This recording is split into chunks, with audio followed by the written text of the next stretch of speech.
Hi అండి. అందరూ బాగుండాలని కోరుకుంటూ థంబ్‌నెయిల్ చూసారు కదా! H4EAD L2 చేంజెస్ ఏం జరగబోతున్నాయి? ఎలా జరగబోతున్నాయి? ఈ విషయాల గురించి క్లుప్తంగా మాట్లాడుకునే ముందు ఒక చిన్న రిక్వెస్ట్ అండి. మీరు ఈ వీడియో చూస్తుంటే గనక దయచేసి ఒక లైక్ చేయండి, షేర్ చేయండి, తప్పకుండా సబ్స్క్రైబ్ అయితే చేసుకోండి.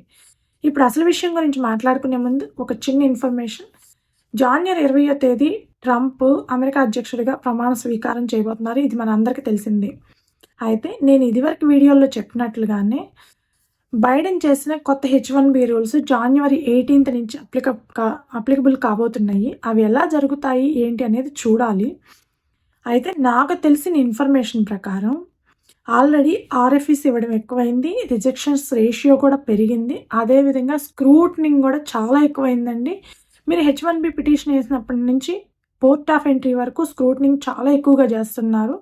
కాబట్టి ఎవరైతే H1B ప్రాసెస్‌లో ఉన్నారో వాళ్ళు ప్రతి స్టెప్‌లో ఆలోచించి నిర్ణయం తీసుకొని జాగ్రత్తగా ఉండండి. పోర్ట్ ఆఫ్ ఎంట్రీలో కూడా స్క్రూటనింగ్ చాలా ఎక్కువైంది. కాబట్టి జాగ్రత్తగా ఉండండి. జాగ్రత్తగా నిర్ణయాలు తీసుకోండి. ఇప్పుడు అసలు విషయం గురించి మాట్లాడుకుందాం. H4EAD L2 చేంజెస్ ఏంటి? 2019కి ముందు H1B వాళ్ళు రెన్యువల్ చేయించుకునే టైంలోనే H4EADs కూడా ప్యారలల్‌గా అప్రూవల్ అయ్యాయి. అదేవిధంగా L1 వాళ్ళు రెన్యువల్‌కి వెళ్ళినప్పుడు L2 రెన్యువల్ ఈజీగా అయిపోయేది. కానీ 2019లో కాంక్రీట్ ఫైల్ అప్లికేషన్ ప్రాసెసింగ్ అనేదాన్ని ట్రంప్ ఆపేయడం జరిగింది. అంటే H1B వాళ్ళు రెన్యువల్‌కి వెళ్ళినప్పుడు H4EADs రెన్యువల్ చెయ్యరు. అది గ్యాప్ ఇచ్చేవాళ్ళు. ఇమ్మీడియేట్‌గా రెన్యువల్ చేయకుండా కొంత టైం తీసుకోవడం, తర్వాత I-94 మీద బేస్ చేసుకొని కొంత టైమే ఇవ్వడము, ఇట్లా జరిగేదనమాట. సేమ్ L2 వాళ్ళకి కూడా ఇదే ప్రాబ్లమ్ వచ్చింది. అయితే దీనికి ఆపోజిట్‌గా 2021 ఏప్రిల్‌లో ఒక లా సూట్ ఫైల్ చేయడం జరిగింది. ఆ కేసు ఎడకుమి వర్సెస్ మేయర్ కాజ్.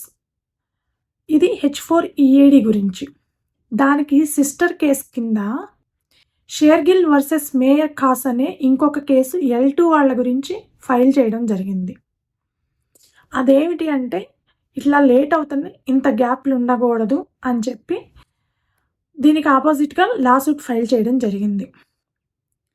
ఈ కేసు రన్ అవుతూనే ఉంది. 2023 జాన్యువరిలో USCIS వాళ్ళు ఎవరైతే కేసు పెట్టారో వాళ్ళతో సెటిల్మెంట్ అగ్రిమెంట్ చేసుకోవడం జరిగింది. ఆ సెటిల్మెంట్ అగ్రిమెంట్ ప్రకారం H1B రెన్యువల్‌తో పాటు H4EAD కూడా రెన్యువల్ చేయడం, L1తో పాటు L2 కూడా రెన్యువల్ చేయడం ఒక పాయింట్. రెండోది H1B వాళ్ళది I-94 ఏదైతే ఉందో దాని ప్రకారం EAD అప్రూవల్ చేస్తారు. దాన్ని ఆటోమేటిక్‌గా ఎక్స్టెండ్ చేయడం. అది EAD వాళ్ళు ఎవరైతే అప్లై చేస్తున్నారో ఆ టైం అయిపోయే లోపే అప్లై చేస్తే ఆటోమేటిక్‌గా ఎక్స్టెండ్ అవుతుంది. I-94 ఎన్నాళ్ళు ఉంటే అన్నాళ్ళ వరకు. లేదంటే గనక ఆటోమేటిక్ ఎక్స్టెన్షన్ 180 డేస్‌కి ఇవ్వడం జరిగిందనమాట. ఇది రెండో పాయింట్ దాంట్లో. దీనికి ఒక చిన్న ఎగ్జాంపుల్ చెప్తానండి అర్థమవ్వాలంటే. నాది మార్చ్ 2025 వరకు EAD ఉందనుకుందామండి.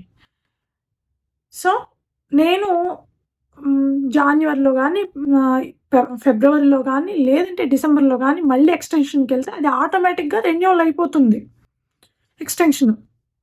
లేదు అని అంటే నాది మార్చి వరకు కూడా ఇంకా ఆటోమేటిక్ ఎక్స్టెన్షన్ అవ్వలేదనుకోండి, అప్పటికి కూడా 180 డేస్, ఆ తర్వాత నుంచి 180 డేస్ వరకు ఆటోమేటిక్గా నాది వర్క్ ఎక్స్టెన్షన్ అయిపోతుంది, చేసుకోవచ్చు నేను. అబ్జెక్షన్స్ ఏమీ ఉండవన్నమాట. ఇది రెండో పాయింట్. మూడో పాయింట్ వచ్చేసి L2 వాళ్ళు ఎవరైతే నాన్ ఇమిగ్రెంట్స్ లీగల్‌గా అమెరికాలో ఉంటున్నారో వాళ్ళకి వితౌట్ EAD వర్క్ పర్మిట్ ఇవ్వడం. అందువల్లే గత 2 ఇయర్స్ నుంచి 2023 నుంచి 2022 నుంచి అనుకుంటానండి. 22 నుంచో 23 నుంచో L2 వాళ్ళకి EAD లేదు. అదివరకి L2 వాళ్ళు కూడా EADకి అప్లై చేయాలి యాజ్ పర్ రూల్. ఆ తర్వాత L2 వాళ్ళకి వితౌట్ EAD వర్క్ పర్మిట్ ఇవ్వడం జరిగిందనమాట. సో, ఈ 3 పాయింట్స్ మెన్షన్ చేయడం జరిగింది. అయితే ఈ సెటిల్మెంట్ ఏదైతే ఉందో ఆ సెటిల్మెంట్ కేవలం 2 సంవత్సరాలకు మాత్రమే జరిగింది. అంటే ఆ సెటిల్మెంట్ పీరియడ్ 2025 జాన్యువరితో అయిపోతుంది. ఎక్కడ కానీ యుఎస్సిఎస్ వాళ్ళు మేము ఆల్రెడీ చేసిన అగ్రిమెంట్ ప్రకారమే ఈఏడీలను కంటిన్యూ చేస్తామని కానీ, లేదంటే పాత రూల్స్ అప్లై చేస్తామని కానీ ఇప్పటివరకు ఎక్కడా చెప్పలేదు. ఒకవేళ పాత రూల్స్ అప్లై చేస్తే గనక మళ్ళీ ఇదివరకు రోజుల్లో లాగా ఈఏడి వాళ్ళకి గ్యాప్ వస్తుంది. అప్రూవల్స్లో ఎక్స్టెన్షన్లో గ్యాప్ వస్తుంది. అదేవిధంగా L2 వాళ్ళకి ఈఏడి అవసరం అని పెట్టే ఛాన్స్ కూడా ఉంది. అప్లై చేసుకోవాలని పెట్టే ఛాన్స్ కూడా ఉంది. ఎందువల్ల అంటే ట్రంప్ వచ్చినప్పుడు లాస్ట్ టైం ట్రంప్ వచ్చినప్పుడే ఈ ఈఏడీస్ గురించి కాంక్రీట్ ఫైల్ అప్లికేషన్ ప్రాసెసింగ్ని ఆపేయడం జరిగింది. అంటే H1B వాళ్ళ రెన్యువల్తో పాటు H4 ఈఏడి రెన్యువల్ చేయడం అనేది ఆపేయడం జరిగింది. L1 వాళ్ళతో పాటు L2ని అప్రూవల్ చేయడం అనేది ఆగింది. మళ్ళీ ట్రంప్ జాన్యువరిలోనే వస్తున్నారు. జాన్యువరిలోనే ఈ settlement agreement time period 2 years ఉన్న అగ్రిమెంట్ ఏదైతే ఉందో అది అయిపోతుంది. ఎక్కడ అమెరికాలో సెటిల్మెంట్ అగ్రిమెంట్ ఆటోమేటిక్గా ఎక్స్టెన్షన్ ఉండదు, అవ్వదు. కాబట్టి యుఎస్సిఎస్ వాళ్ళు ఆల్రెడీ అగ్రిమెంట్ దాని ప్రకారము అగ్రిమెంట్ అయిపోయింది, పీరియడ్ అయిపోయింది. కాబట్టి ఒకవేళ అగ్రిమెంట్ ప్రకారం కంటిన్యూ చేస్తారా, లేదంటే లాస్ట్ టైం ట్రంప్ వచ్చినప్పుడు ఏదైతే ఆపేశారో పాత రూల్స్ ఉన్నాయో వాటి ప్రకారం కంటిన్యూ చేస్తారా అనేది చూడాలి. బట్ యుఎస్సిఎస్ ఇప్పటి వరకు ఏది అనౌన్స్ చేయలేదు మేము ఎలా ప్రొసీడ్ అవుతాము అనేది. ఒకవేళ పాత రూల్స్ కనుక అప్లై చేస్తే ఖచ్చితంగా ఈఏడి వాళ్ళకి ప్రాబ్లం అయ్యే ఛాన్స్ ఉంది. ఎందువల్ల అంటే దీనికి ఒక చిన్న ఎగ్జాంపుల్ చెప్తానండి. I-94 ప్రకారం ఈఏడి ఇచ్చారు, అయితే సర్టెన్ పీరియడ్ వరకు ఇచ్చారు. I-94 ఎక్స్టెండ్ అయింది, రెన్యువల్ అయిపోయింది. కానీ ఈఏడి అప్రూవల్ అవ్వడానికి మళ్ళీ 6 months 3 months లేకపోతే 1 year పెట్టినా గ్యాప్ చెప్పలేము. ఆ టైం పీరియడ్ అనేది చాలా ఎక్కువ ఉంటుంది. ఆ టైంలో వీళ్ళ జాబ్ ఉండదు. H4 ఈఏడి టైం పీరియడ్ అయిపోయినాక జాబ్ చేయడానికి లేదు. మళ్ళీ అది అప్రూవల్ అయ్యి దాని ఎక్స్టెన్షన్ అయితేనే మళ్ళీ జాబ్ చేయాలి, లేదంటే జాబ్ చేయడానికి లేదు. సో H4 ఈఏడి వాళ్ళకి కానీ L2 వాళ్ళకి కానీ ఆ గ్యాప్స్ వచ్చే ఛాన్స్ ఎక్కువగా ఉంటుంది. ఎవ్రీ 1 yearకో 1.5 yearకో ఆ గ్యాప్స్ క్లియర్గా వస్తూ ఉంటాయి. 6 months 3 months 6 months 3 months ఇట్లాంటి గ్యాప్స్ వస్తూ ఉంటాయి. సో H4 ఈఏడి వాళ్ళు కానీ L2 వాళ్ళు కానీ కంటిన్యూస్గా జాబ్ చేసే ఛాన్సెస్ అయితే ఉండకపోవచ్చు. అదేవిధంగా ట్రంప్ వచ్చినాక ఇలా చేస్తాడు, అలా చేస్తాడు, అలా జరుగుతుంది, ఇలా జరుగుతుందని చాలామంది చెప్తున్నారు. కానీ ఎక్కడ క్లియర్ కట్గా నోటిఫికేషన్స్ అయితే ఇవ్వలేదు.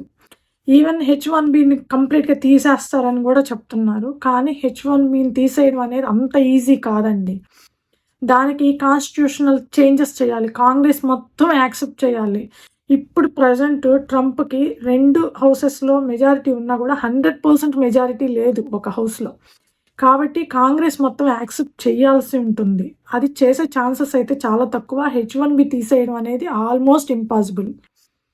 అయితే స్టాచ్యుటరీ పాలసీస్ చేంజ్ చేయడం కానీ, లేదంటే ఇంకేదైనా రూల్స్ రెగ్యులేషన్స్ మార్చడం కానీ ఇలాంటివి చేస్తే చేయొచ్చు. కానీ కంప్లీట్గా H1Bని తీసేయడం అనేది జరగని పని.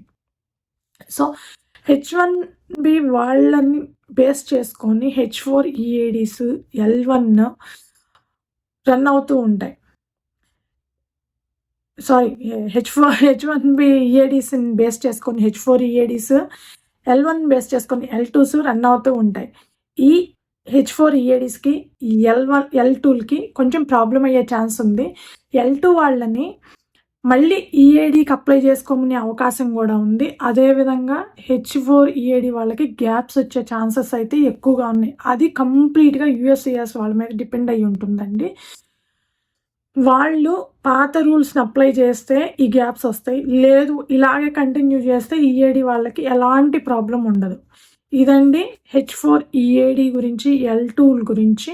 ఈ వీడియో మీకు నచ్చుంటే కనుక దయచేసి ఒక లైక్ చేయండి, షేర్ చేయండి, తప్పకుండా సబ్స్క్రైబ్ అయితే చేసుకోండి. Thank you.